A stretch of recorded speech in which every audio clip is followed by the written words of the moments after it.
دیکھیے آپ کو نہیں پتا کہ فیوچر میں آپ کے ساتھ کل کیا ہونے والا ہے، اور صرف تقدیر کا علم اللہ کے سوا کسی کے پاس نہیں ہے۔ ہو سکتا ہے آپ کی تقدیر میں لکھا تھا کہ فلاں انسان یا فلاں چیز آپ کو نہیں ملنے والی ہے، بٹ تقدیر میں یہ بھی ساتھ لکھا تھا کہ یہ بندہ اللہ کے آگے اتنا گڑ گڑائے گا اور اس کی دعا میں اتنی شدت ہوگی کہ اللہ اسے وہ آسانی سے چیز عطا کر دے گا، صرف اور صرف اس کی دعاؤں کی وجہ سے۔ یعنی تقدیر میں یہ بھی لکھا گیا ہے کہ فلاں بندہ دعا کرے گا اور اسے فلاں چیز دے دی جائے گی۔ اسی طرح یہاں دعا کی فضیلت بھی بتائی جا رہی ہے کہ دعا کتنی پاورفل عبادت ہے۔ آپ دعا کرو گے اور آپ کی تقدیروں کے فیصلے بدل دیے جائیں گے۔ یعنی صرف آپ کی شدت سے مانگی گئی دعاؤں کے بدلے آپ کی عمر دراز کر دی جائے گی، آپ کو کامیاب کر دیا جائے گا، آپ کی روزی اور عزت میں برکت عطا کر دی جائے گی، آپ کو نیک شریک حیا سے نواز دیا جائے گا، آپ کو اولاد کی خوشیاں عطا کر دی جائے گی، آپ کو حج کی سعادت نصیب ہوگی، وغیرہ وغیرہ۔ اسی لیے ہمیں اسلام میں دعا کے لیے بار بار موٹیویٹ کیا گیا ہے، یہاں تک کہ نبی صلی اللہ علیہ وسلم نے فرمایا کہ دعا ہی عبادت ہے، اور قرآن میں اللہ تعالیٰ فرماتا ہے کہ تم اپنے رب کو گڑ گڑا کر چپکے سے پکارو۔ امیجن کریے میں اور آپ جب حساب کے لیے پیش ہوں گے اور اعلان ہوگا کہ آپ کامیاب ہو گئے، آپ کا نامہ اعمال آپ کے سیدھے ہاتھ میں دے دیا جائے گا اور اللہ تعالیٰ فرمائے گا جاؤ میری جنت میں داخل ہو جاؤ۔ سبحان اللہ، تھوڑا امیجن کریے وہ خوشی، وہ کامیابی جو آپ کو روز قیامت سنائی جائے گی، اور ہم ہمیشہ ہمیشہ کے لیے جنت میں داخل ہو جائیں گے۔ سبحان اللہ۔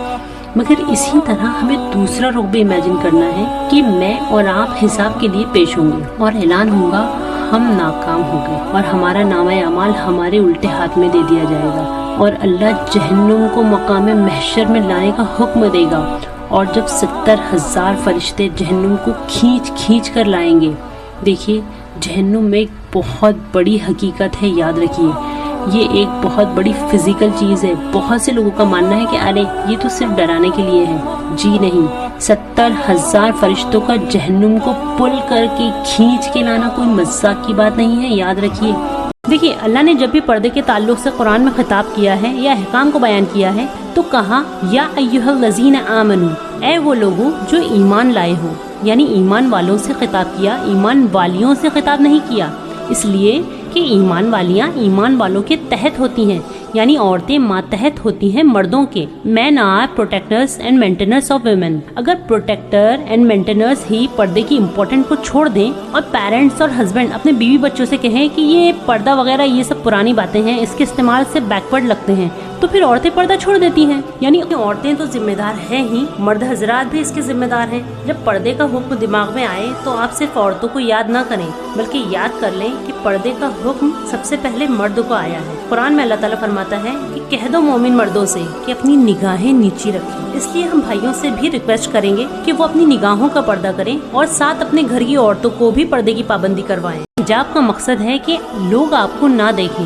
مگر جب فٹنگ اور ڈائمنڈ سے سجے ہوئے حجاب ہوں گے تو اسپیشلی لوگ آپ کو پلٹ کر دیکھیں گے۔ پھر کیا مطلب ہوا حجاب کا؟ آج کل برقعے ایسے ہوتے ہیں لگتا ہے انہیں بھی ایک برقعے کی ضرورت ہے۔ دیکھیے اگر سادے اور سمپل برقعے مارکیٹ میں اویلیبل نہیں ہیں تو آپ سلوائیے سادے اور لوز برقعے، مگر مارکیٹ میں اویلیبل نہیں ہیں اس لیے آپ چمکیلے بھڑکیلے اور فٹنگ کے حجاب پہن لو گے تو یہ کوئی ریزن نہیں ہے۔ اور اگر لوز برقعے اویلیبل ہیں تو پلیز انہیں ٹائٹ مت کروائیے، انہیں ویسے ہی لوز رہنے دیجیے، حجاب کی شرائط کے مطابق پہنیے۔ شریعت کہتی ہے خوبصورت اور اچھے لباس پہنو مگر بے حیائی، بے پردگی اور اسراف نہ ہو۔ آپ کو اپنے آپ کو کور کرنا ہے، ریپ نہیں کرنا ہے۔ میری بہنوں حجاب کا حکم آ گیا مطلب آپ کو پہننا ہی ہے۔ قرآن آپ کے گھر میں بھی ہے اور اسی قرآن میں حجاب پوری شرائط اور تفصیل کے ساتھ بیان کیا گیا ہے۔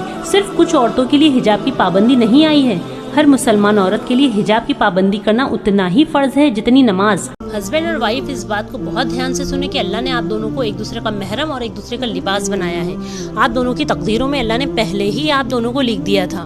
جس رشتے کو اللہ نے بنایا ہے اس رشتے کو آپ کیسے آسانی سے توڑ دیتے ہو، یا اس رشتے کی اہمیت کیوں نہیں سمجھتے؟ مرد کیسے اپنی وائف سے بدتمیزی سے بات کرتے ہیں ذرا غور کریں، اور وہ بیویاں بھی غور سے سنیں جو اپنے شوہروں سے اونچی آواز میں بات کرتی ہیں۔ یہ آپ نے محبت بھرے رشتے کو کیا سے کیا بنا دیا ہے؟ آپ کیا عجیب رول پلے کر رہے ہیں اس رشتے میں؟ بیوی زبان دراز، شوہر سخت مزاج، عجیب بات ہے۔ جھگڑے کہاں نہیں ہوتے ہیں بتائیے؟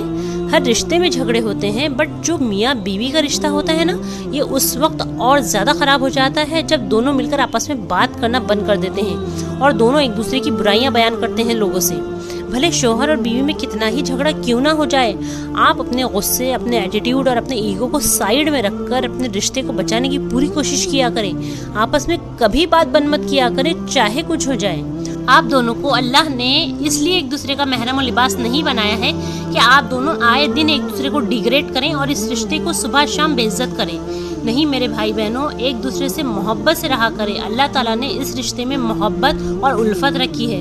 جتنا پاسبل ہو سکے آپسی جھگڑے آپس میں ہی سلجھانے کی کوشش کیا کریں. اپنے روم کے اندر ہی اپنے معاملات سلجھا لیا کریں تاکہ روم کے باہر کے لوگوں کو بھنک بھی نہ پڑے اور نہ ہی کوئی تھرڈ پرسن آ کر آپ کی لائف میں انٹرفیئر کرے. اور چاہے جتنی آپ کو ہمت جٹانی پڑے، دل پر پتھر رکھ لیجئے، صبر کر لیجئے، برداشت کر لیجئے، مگر اس اہم رشتے کو مت توڑیے جسے اللہ تعالیٰ نے جوڑا ہے.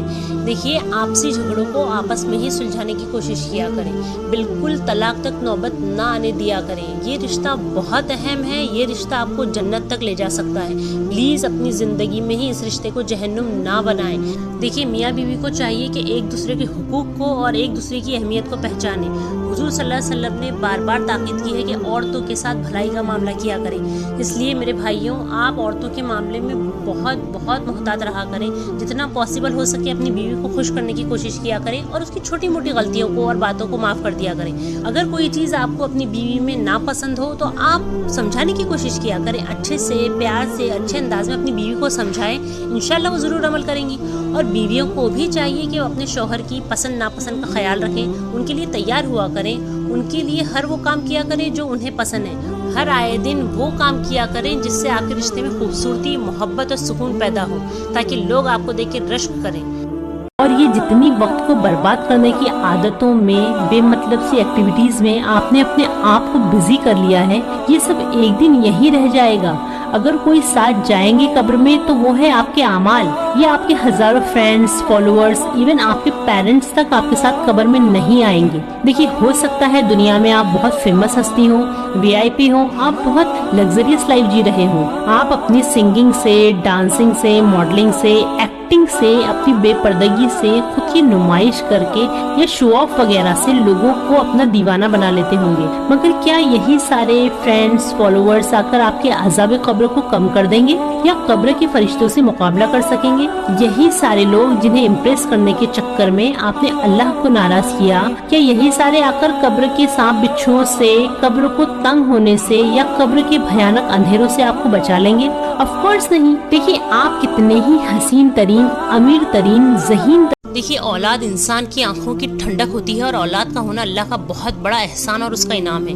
تو اگر کسی کی اولاد نہیں ہے تو اس کے لیے بھی دعا سکھائی گئی ہے. ابراہیم علیہ السلام کی دعا ہے کہ ربی حبلی من الصالحین، یعنی اے میرے رب مجھے نیک اور صالح اولاد عطا فرما. پھر اللہ نے ان کی دعا سن لی اور انہیں اولاد عطا کر دی گئی. دیکھیے اولاد کے معاملے میں یا کسی بھی معاملے میں اللہ سے نا امید نہیں ہوا کریں، بلکہ دعائیں کیا کریں اور اللہ پر بھروسہ کیا کریں. دیکھیے ہمیشہ اولاد کے لیے دعا مانگتے وقت یا کسی کو دعا دیتے وقت یہی دعا کریں کہ اللہ نیک اور صالح اولاد عطا فرمائے.